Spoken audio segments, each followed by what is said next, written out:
آسماں فرحین، اٹھ نکم میں دن نکل آیا ہے اور تو ابھی تک سو رہا ہے۔ بندریا نے اپنے بیٹے ٹنکو کو چپل مارتے ہوئے کہا۔ اماں، صبح ہی صبح کیوں مجھے چپل سے مار رہی ہو؟ ٹنکو بندر درد سے کلبلایا۔ بندریا، تیری بڑی بہن کی شادی قریب ہے اور تجھے کوئی فکر ہی نہیں۔ تیرے ابا اور بڑا بھائی جنگل کام کے لیے گئے ہوئے ہیں، تجھے بھی ان کی طرح محنتی بننا چاہیے۔ ٹنکو گھاس کے بستر پر کسمسانے لگا تو اماں نے کہا، جلدی سے منہ دھو، میں ناشتہ لاتی ہوں۔ ٹنکو ناشتہ کرنے کے دوران پیسے جلدی اور زیادہ جمع کرنے کے منصوبے بنانے لگا۔ جلد ہی اس کے ذہن میں ایک منصوبہ آ گیا۔ یہ بندروں کا ایک خاندان تھا اور یہ سب بندر جنگل میں رہتے تھے۔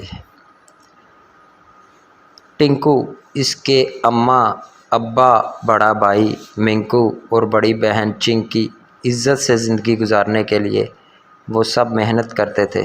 سوائے ٹنکو کے، چنکی کی شادی کی وجہ سے پیسے کمانے ابا اور منکو بڑے جنگل گئے ہوئے تھے۔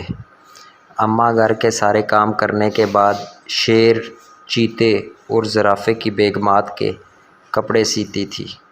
ٹنکو نے گھر کے قریب سبزی کی دکان کھول لی۔ چنکی جنگل اسکول میں جانوروں کے چھوٹے چھوٹے بچوں کو پڑھاتی تھی۔ ایک دن ٹنکو خوشی خوشی گھر سے باہر نکل آیا اور باہر اپنے دوستوں کے ساتھ کھیلنے لگا۔ اس کے دوست بھی اس کی طرح اپنی اماں کا کہنا نہیں مانتے تھے۔ 12 بج گئے تھے۔ چیل نے آ کر اسے خبردار کیا، ٹنکو، جلدی سے دکان کھولو، تمہاری اماں چپل لے کر تمہیں ڈھونڈ رہی ہے۔ ٹنکو کو چپل کی پٹائی سے ڈر لگتا تھا، اسی لیے فوراً دکان کھول لی۔ سب سے پہلے خرگوش بھیا آئے۔ بھائی، 2 کلو گاجریں تول دو۔ یہ لو۔ ٹنکو نے جلدی سے گاجریں تول کر اسے دی اور اصل قیمت سے زیادہ پیسے مانگے۔ مگر یہ تو بہت زیادہ ہیں، خرگوش بھیا نے منہ بنایا۔ کیا کروں بھیا، مہنگائی بڑھ رہی ہے، اگر لینا ہے تو لو ورنہ کہیں اور جاؤ۔ ٹنکو مکاری سے بولا۔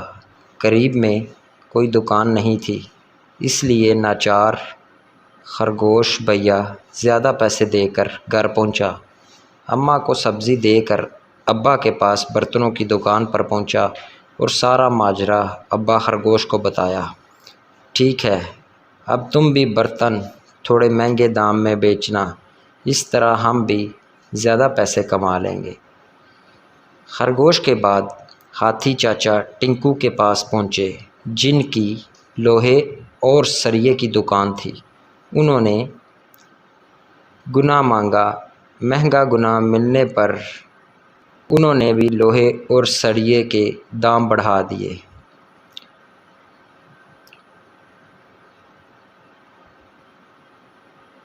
بکری اور گائے کو جب ٹنکو سے مہنگی گھاس ملی تو انہوں نے دودھ میں پانی ملانا شروع کر دیا اور پیسے بڑھا دیے۔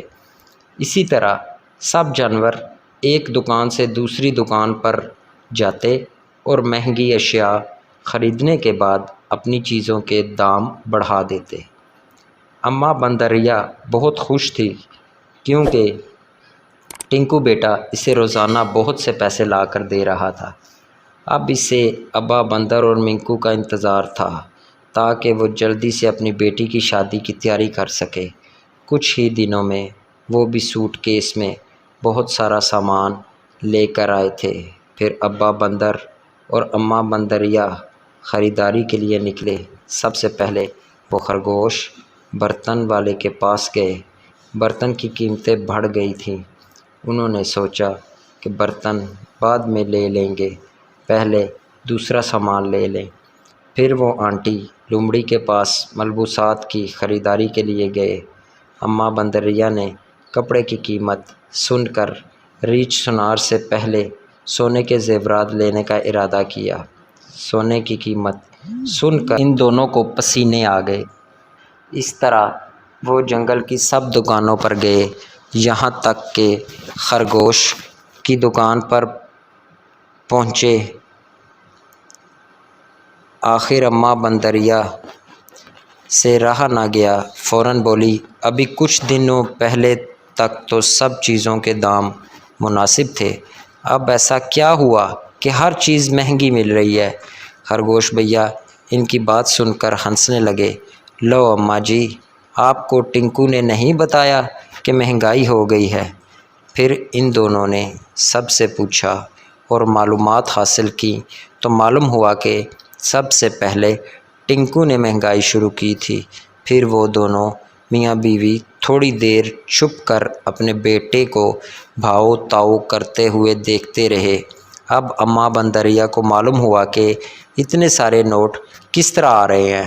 آخر اماں بندریا سے رہا نہ گیا، نوک دار سینڈل سے ٹنکو بندر کو مارنے لگی۔ کم بخت، تیری بدعنوانی کی وجہ سے بازار میں ہر چیز مہنگی ہو گئی ہے۔ جنگل کے سب جانور یہ تماشا دیکھ رہے تھے۔ آخر ہاتھی اور ریچھ نے ٹنکو کی جان بخشوائی۔ ٹنکو اب اپنی حرکت پر شرمندہ ہو گیا تھا۔ اس نے اپنے اماں ابا کے ساتھ ساتھ سب جانوروں سے نہ صرف معافی مانگی بلکہ کہا کہ وہ آئندہ محنت کر کے کمائے گا۔ ادھر جنگل کا بادشاہ شیر بھی بازار کا دورہ کرنے آ گیا۔